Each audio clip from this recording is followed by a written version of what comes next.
Dimitrij Kovačič svoje izjemno pravniško znanje kot poslanec učinkovito izkorišča pri svojem delu na področju pravosodja in javne uprave. Pred 4 leti nisem veliko obljubljal.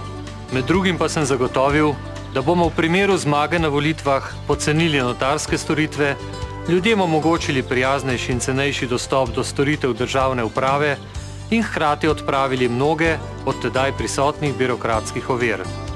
Kot danes lahko vidite, sem držal besedo in držal jo bom tudi v prihodnje. Njegov glas iz poslanskih klopi smo pogosto slišali. Moja prizadevanja in cilji ostajajo enaki. Ker držim besedo in je ne prelomim, bom tudi tokrat zagotovil nekaj konkretnega.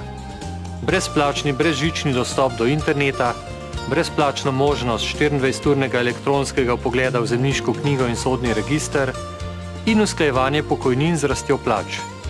Slovenija je na pravi poti in bo na njej tudi ostala. Slovenska demokratska stranka. Slovenija na pravi poti.